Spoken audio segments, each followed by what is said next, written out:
Hello, good morning to you all on our 360 on MYBET.AFRICA. Don't forget, today is the 1st of October 2022, and after a long week of international duty, the players have now returned back to their various clubs to honor the club football until World Cup 2022 in Qatar, November, December.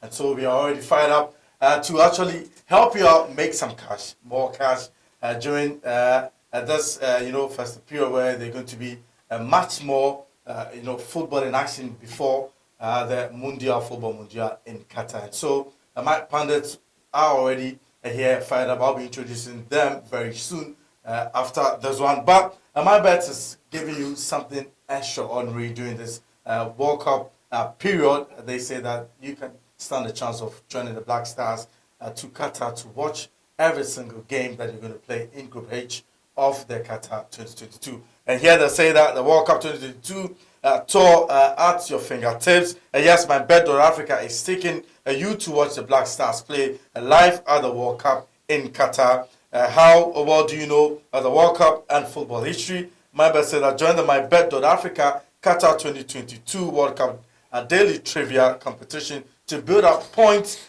to qualify for the final draw. The good news is that you don't need to be a customer for MYBET.AFRICA or stake a bet to be part for the promotion. Just dial *380 *14# to answer trivia questions and build your point to qualify for the final draw.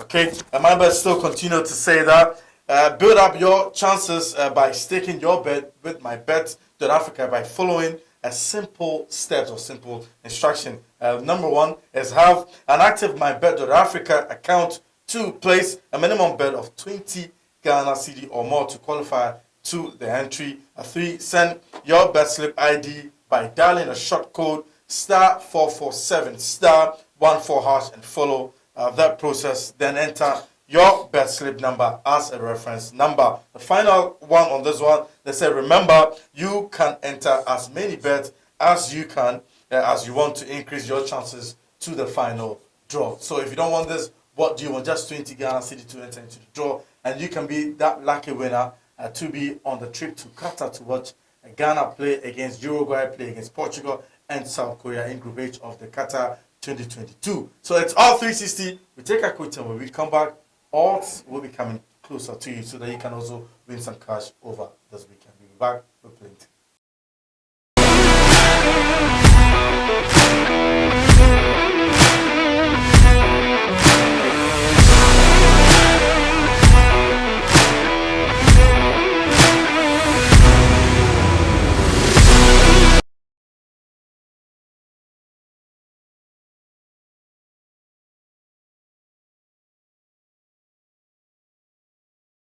That quick way, don't forget it's all 360 on MYBET.AFRICA. Don't forget that you should also go on and follow our social media handles on Facebook in MYBET.AFRICA, on Instagram, Twitter, and also on YouTube at MYBET.AFRICA. And do give us that subscribe, give us a like, and also every single week you'll be getting odds from my pundit. And without much to do, I welcome my pundit to you, Don Perry, who is just right on my right, and also Francis Agbebo Blackgate, also down on my left. Welcome, gentlemen. I hope you guys are fired up for the weekend. Fired up.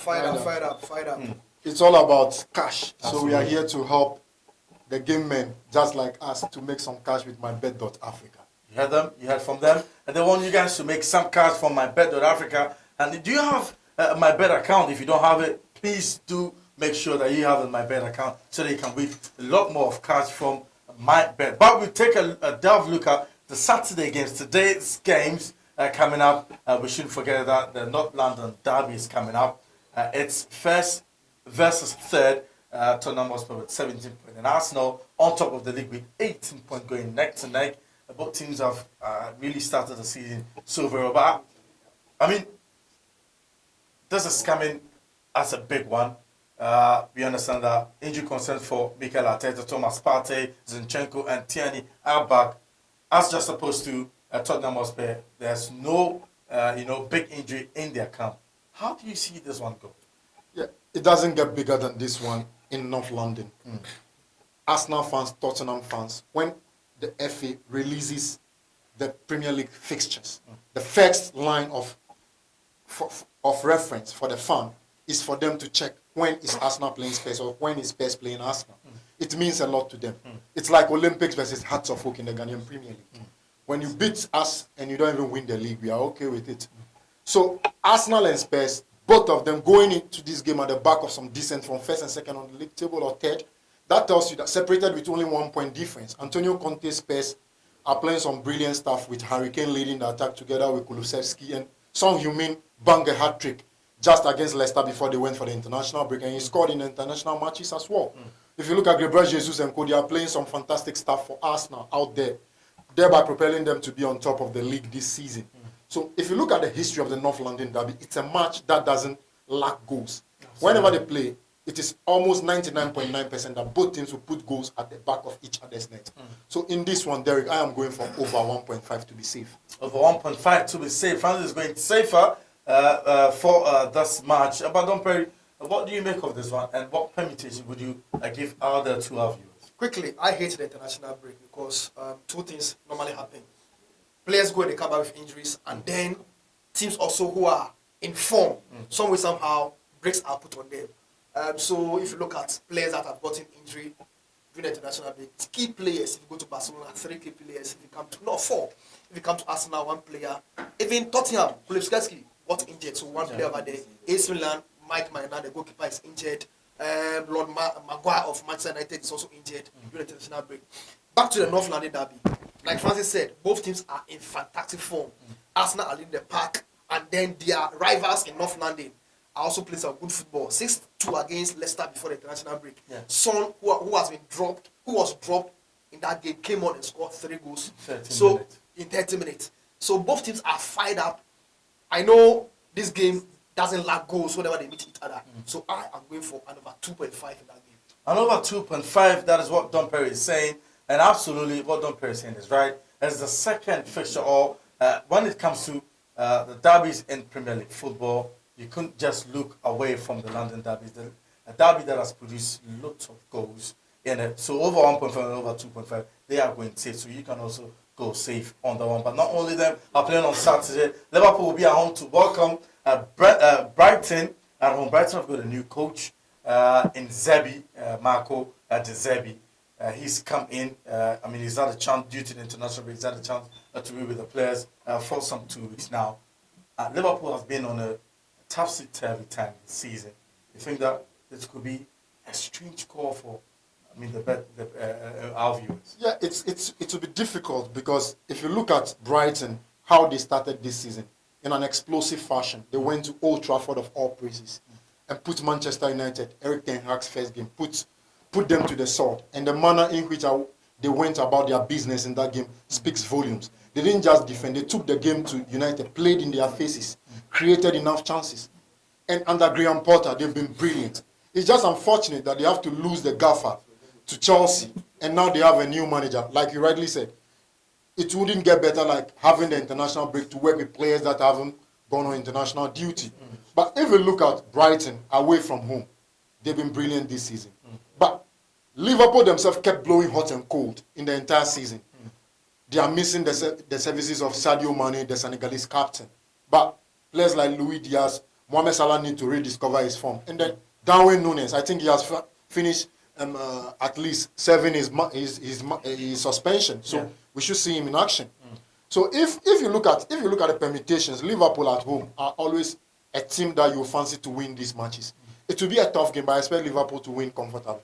All right, so Francis Agboibo is actually going for Liverpool win, but Don Perry, this fixture has proven to be a tricky one for Liverpool, in the sense that the last time Brentford actually paid a trip to Brighton actually paid a trip to Anfield, they beat them by a goal to 0.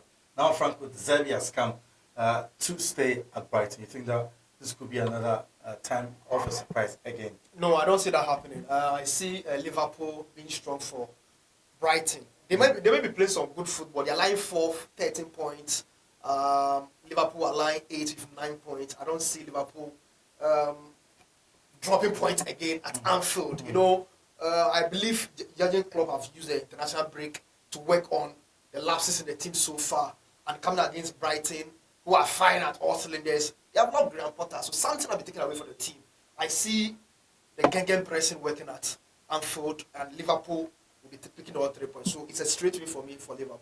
I mean, both pundits are actually picking a straight win for Liverpool, and so you have it. You have your odd on the day, and so Liverpool straight win at Anfield. That is a cool job for you. But still on the Premier League, Crystal Palace will be at the Selhurst Park to take on Chelsea. But surprisingly, Chelsea have actually won all of their last 4 meetings against Crystal Palace with an aggregate score of 12-1. You see another normal routine for Chelsea again this time. No, I won't say that because there is a different change of gaffer. If you look at the way Crystal Palace are playing this season, the way they started the season with Patrick Vieira at the helm of affairs, and the way he's carving the team up, he's building the team around Ghana's Jeffrey Schlupp in central midfield. They've locked Conor Gallagher back to Chelsea. But if you look at Chelsea themselves this season, the way they play, you can't tell the kind of Chelsea that will turn up in a day. But looking at Crystal Palace, yes, Arsenal beat them in the opening game by 2-0, but they gave Arsenal loads of problems in that game. And if you look at the way they play their game, when Wilfred Zaha sparkles, the entire team clicks into full gear, and sometimes they can make life simply unplayable for you. I think if they can go with Wilfred Zaha firing on all cylinders and they can keep their defensive solidity, I think they will be able to pull something brilliant out of the game. But hey, like you said, per the permutations and the history of this particular fixture, it doesn't normally end in a draw. I am going for a home win or an away win. That means I'm not expecting the game to end in a draw. He's not expecting the game to actually end in a draw. So either a home win or an away win. So home win for Crystal Palace or an away win for Chelsea. But Perry, in the last 5 games for Crystal Palace, they've played out 3 draws. They've lost 1 and won 1. Of Chelsea, they've actually won 2, lost 2, and drawn 1. Yeah, this is a feature that don't produce goals at all. In the last 3 matches, it's been less than 3 goals. So I'll put a prediction before the analysis. It's under 3.5 for me in this game. Graham Potter will be having his first major challenge as a Chelsea coach, going to the Selhurst Park, and the new gaffer for Crystal Palace in the person of Patrick Vieira, who is a defensive-minded player, has been able to mold the team not to concede goals. Just opposing with the form of both teams who don't score goals, it's under 3.5 for me this game. It's under 3.5 for him in this fixture between Chelsea and Crystal Palace, or Crystal Palace and Chelsea. But we'll move straight into the Spanish Premier Liga, where there are also big games coming up in the Spanish Premier Liga, notably Sevilla taking on Atletico Madrid. And for Sevilla, they didn't start the season pretty well. They've been absolutely dreadful in the opening few weeks in the La Liga Santander. Whereas Atletico Madrid also are coming back from a defeat to their arch rivals or their city neighbors, Real Madrid, by 2-0 at the Ciudad de Wanda Metropolitano. But how do you see that one, partner? Well, traditionally, Sevilla is one of the teams that make life extremely difficult for Barcelona, Real Madrid, Atletico, basically the top 14, Valencia. Sevilla pinch points away from them. So when you go to Sevilla needing points, they can make life difficult. And if you look at their setup, yes, they lost Jules Koundé, one of their best players, to Barcelona this season. But they still have Papu Gomez, the Argentine, who on any given day is a brilliant midfielder. And then they have 1 or 2 players there that are wall beaters. But if you look at Atletico Madrid and Simeone Pepe, defensive-minded manager, yes, he buys players that you expect them to act like Antoine Griezmann, like Joao Felix. That cost them about 100 million euros. But they are not sparkling. If you look at them play, you can't pinpoint what exactly he wants to achieve. You ask yourself, is the manager getting out of ideas? Because he has been there for some time. He has won the Europa League, won the La Liga, won the Copa del Rey. The only thing that he hasn't won with them at the home of it is the UEFA Champions League. But he has been in the final twice and lost to Madrid in Lisbon and in Milan. This season, they can't play like the way they played last season. Definitely. Like you said, Sevilla themselves this season have been extremely poor. No wonder Julian Lopetegui has to be fired, because this is not the Sevilla we all used to know. But on any given day, Sevilla at their home grounds can be extremely difficult to beat. So if you look at this, and with the margin of goals that both teams score, whenever they score, they find it difficult to concede goals. The one that will pop up with the opening goal stands a higher chance of winning this game. but I don't see this game ending up in a draw. I'm going for a home or an away win. Home or an away win. So that is win-win for both teams. He's not seeing a draw in this game. He doesn't think he's going to win the game, or Atletico Madrid will carry the day. And let's take that thought of Don Perry in this fixture as well. It's 7th against 15th. Yeah. Atletico Madrid has got 10 points, having scored 10 goals and considered 6. Sevilla lying 15th. This is a team that takes Europe by storm. When it comes to Europa League, they have won it several times. Yeah. They are coming out against a very pragmatic coach, the person of Simeone. Both teams don't score a lot of goals when they play each other. So if you're a Panther, you want to place a bet on this game, it's another 3.5 for me. That's my prediction. I see the game going to be very, very lackluster because both teams are going to be very, very defensive. If Sevilla loses this game again, they are going down on the table. And Atletico Madrid would like to win after losing to their arch rivals Real Madrid in the Madrid derby before the international break. So I see another 3.5 in this game.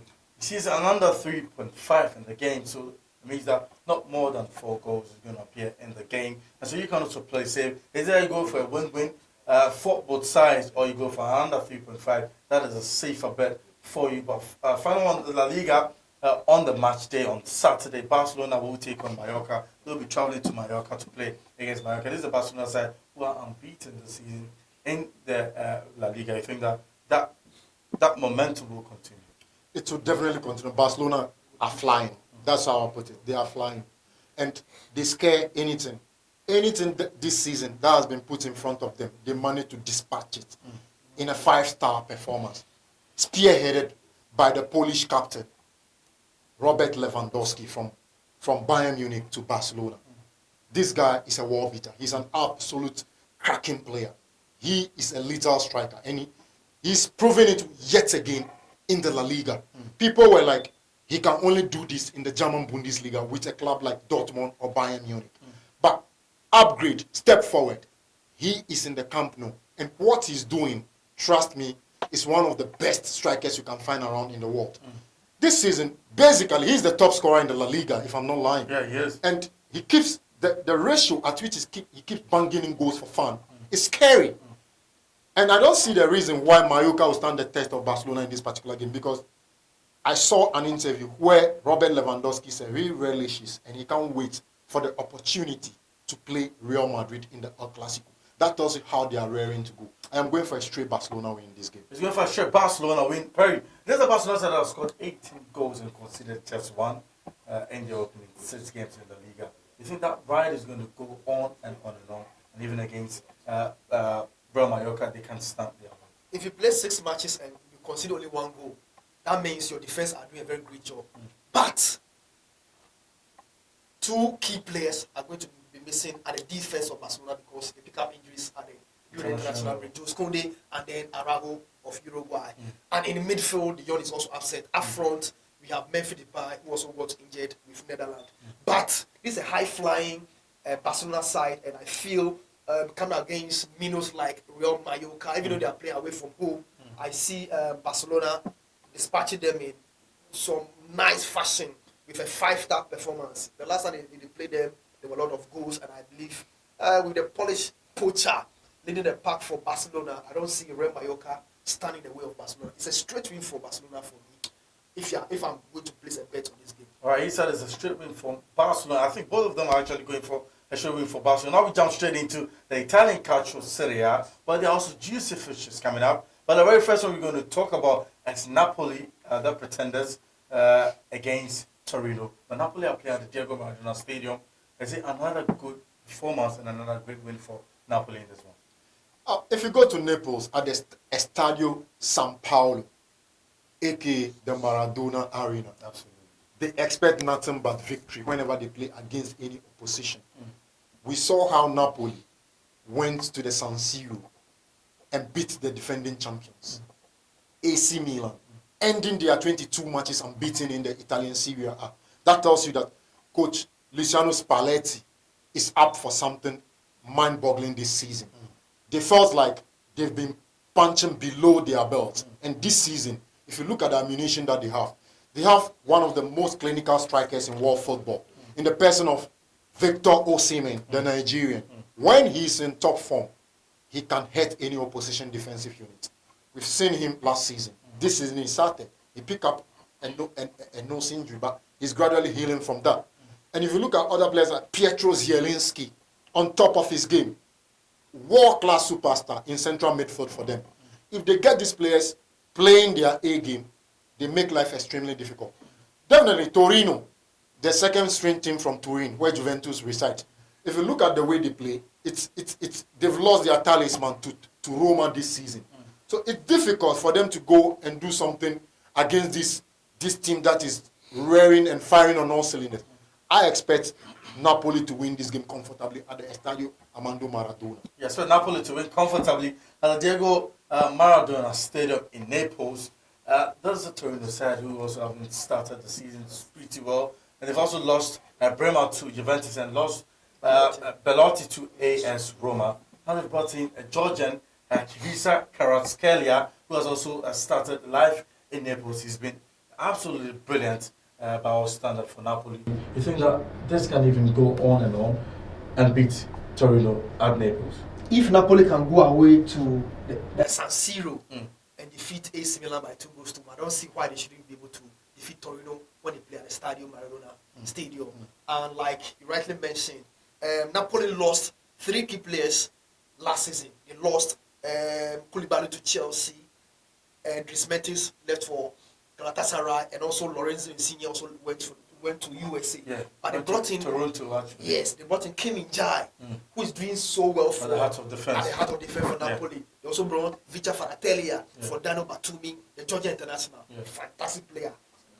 He can score both legs, the right and the left. So Napoli are in a red hot form and play against Torino at the Maradona. I see a straight win for Napoli against Torino. Even though Torino can be a banana peel for them, I see Napoli winning that game. So if you check on MYBET.AFRICA, the odds for Napoli is 1.61. I mean, that is a cool odds if you're to stake for a Napoli win. And my pundits here are actually going for a Napoli win. And so you've got your 1.61 odds, cool chop if you're to stake for Napoli. So just stay behind them, be behind them, and just go for a Napoli win. And I'm sure you're going to smile at the end of Saturday. But still, on the Italian Calcio Serie, another juicy fixture between Inter Milan and Roma at the Giuseppe Meazza. Another cracker.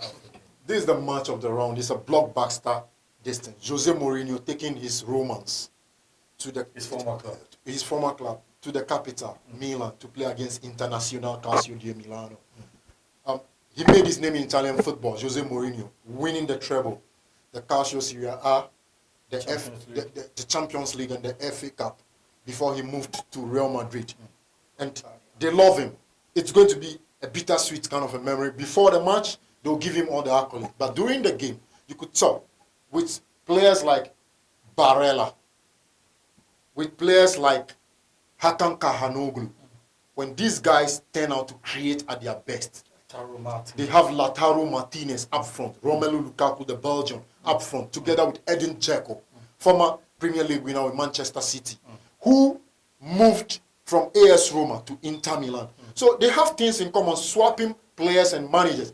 So if you look at this game, what Jose Mourinho and his team are doing, they are building a formidable team in the Roman capital, which is Rome, to contest the Milan clubs, which is Inter Milan and AC Milan. And this is the first crucial test for Jose Mourinho and his team AS Roma. Going into this game, he would like to make a statement, but it's not going to be easy.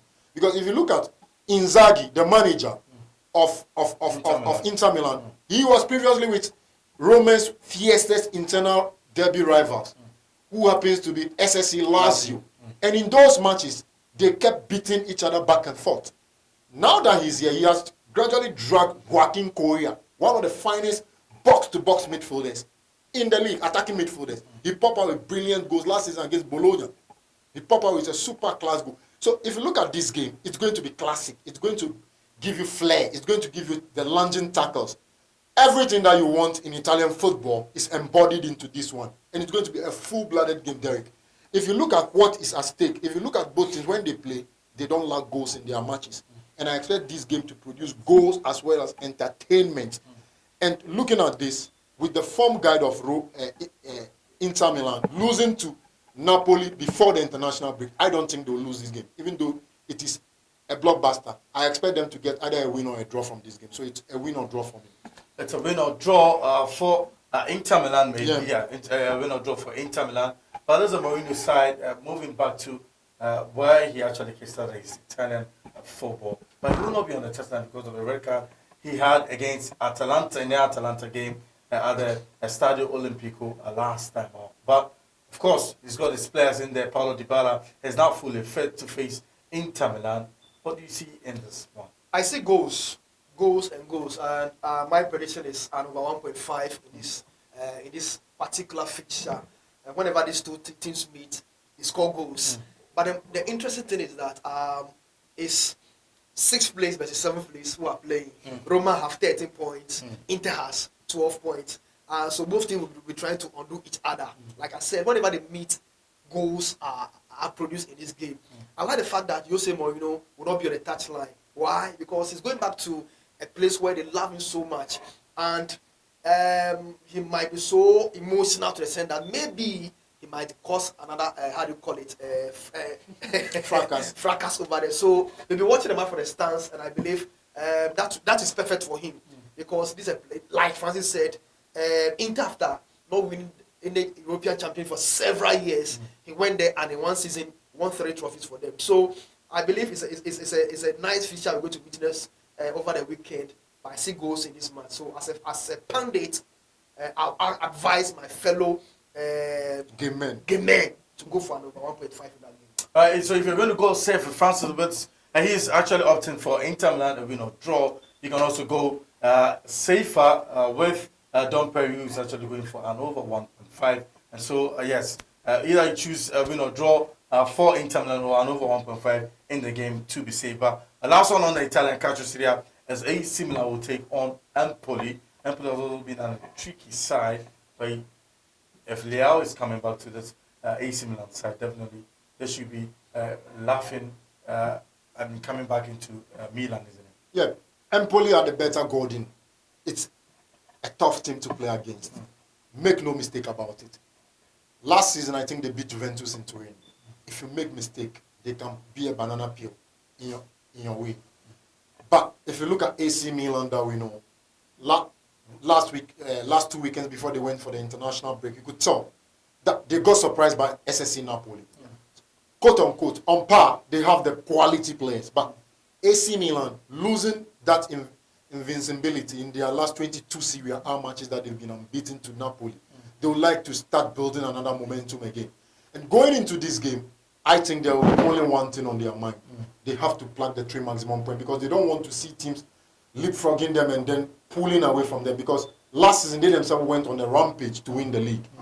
And with players like Olivier Giroud, Rafael Leao, the Portuguese, who happened to be the best player in the Italian Serie A last season, firing on all cylinders together with Sandro Tonali, a young midfielder that I am beginning to love. He's a mixture of Gennaro Gattuso and Andrea Pirlo.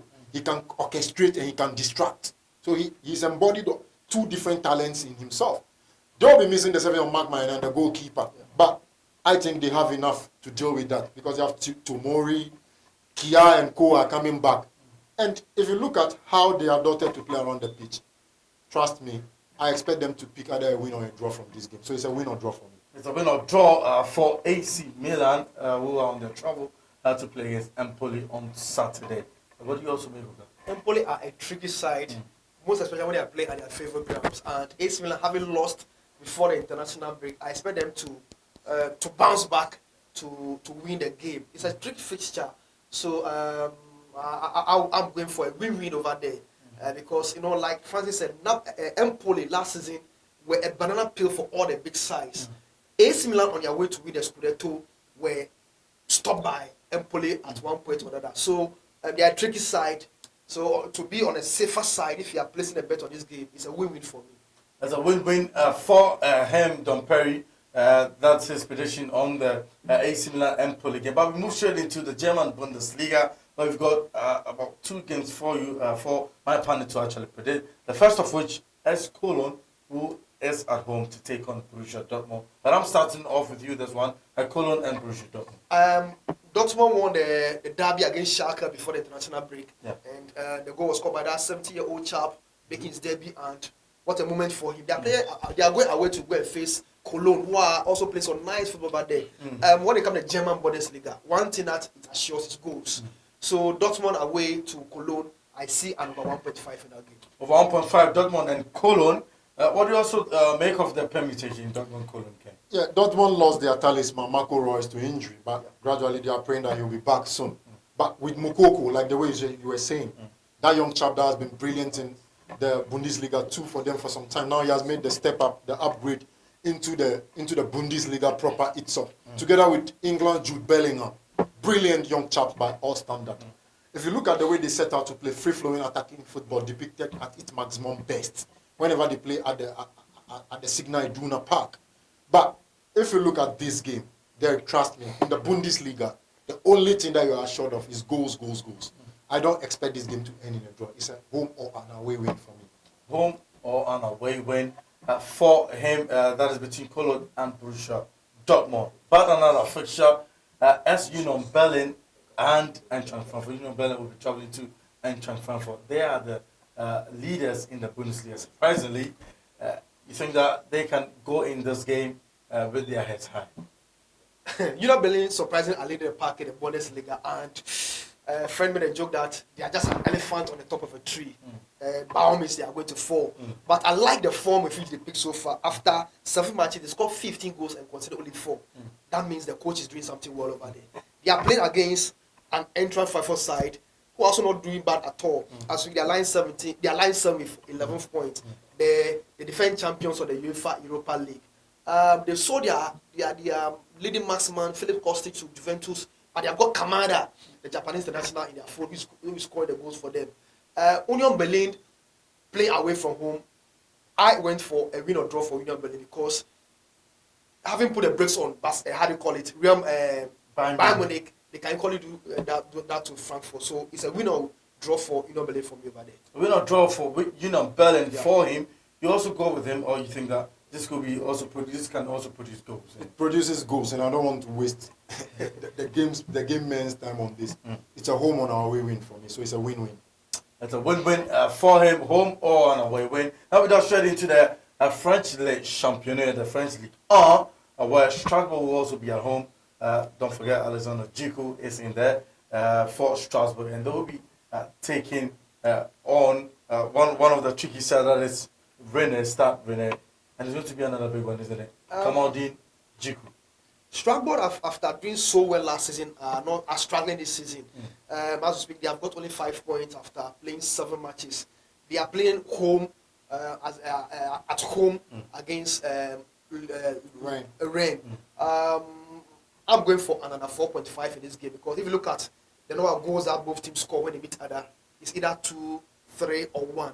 So to be on the safer side, another 4.5 will do in this game. Under 4.5 is going to do in this game. So you go on the safer side. You have plenty of goals wouldn't be coming or wouldn't be appearing in the game between Strasbourg and Stade Rennais. You also see that happen. If you look at what Stade Rennes does, they score goals. They play attacking football. And this season, Strasbourg, like we used to know, they hold their defensive shape and try to get the odd positive goal to win matches. But this season, they are not doing that. So based on the form guide, I'm going for a home or an away win. Because Rennes themselves, they are not good travelers. Rennes themselves are not good travelers, so home or an away win for both teams, either Strasbourg or Stade Rennais. But we end Saturday's games with Paris Saint-Germain, who are home now to take on OG Nice. That is a cracker of the game. Paris Saint-Germain will be too hot for OGC Nice. OGC Nice have done some nice acquisition. Kappa Schmeichel from Leicester have joined them. They have Ramsey from Arsenal joined them. Nicolas Pepe on loan from Arsenal to OGC Nice. But PSG will be too hot for Real to handle. Messi is in the form of his life. Neymar playing some fantastic football. Mbappe, despite the politics in the team, is also contributing some goals over there. And their defense, Ramos is fantastic this season. PSG is too strong for OGC, so it's straight in for PSG for me. A straight win for Paris Saint-Germain. To waste my time, you also go for a straight win, or you have other ideas? Well, if you look at Paris Saint-Germain, despite the fact that they have all the superstars, after every international break, they fumble. Make no mistake about that. It's because most of their players travel around the world to play international. Some in Africa, Asia, North America, it's Europe. So the players, by the time they get back, and then to get back into the group, sometimes they deflect their attention one way or the other. But OG's in this, make no mistake, the kind of acquisitions they've made, they can make life difficult for Paris Saint-Germain when they don't turn up with the right frame of mind. Like he said, it's right. Kylian Mbappe, Neymar, and then Messi. They are the triple-edged sword. That's how I see them. They can hurt you across the pitch, and they can carve any defensive unit open at any given time. Goals. But with Galtier, the man who moved from Saint-Etienne to Paris Saint-Germain, brilliant coach in French football. I was thinking he was going to make an elevation into the English Premier League at one point in time, but I think it's only a matter of time. You can't get it better than Paris Saint-Germain currently, because you have all the superstars, Marco Verratti and co, Donnarumma and co. It's just something. I think it will be an entertaining game, but I expect Paris Saint-Germain to win this one at the Parc des Princes. Parc des Princes is the venue for the Saturday game between Paris Saint-Germain and OGC Nice. And both pundits are actually going for a straight win for Paris Saint-Germain. And if you're going for a straight win for Paris Saint-Germain, it's just for 1.17 odds. So if you just go on the low on the odds, 1.17 odds, a straight win for Paris Saint-Germain. That is where we end the Saturday, odds 360. When we come back, we'll be running you through the Sunday odds. And my pundits will be here to serve you with every single odds that you need in the Saturday action. We'll be back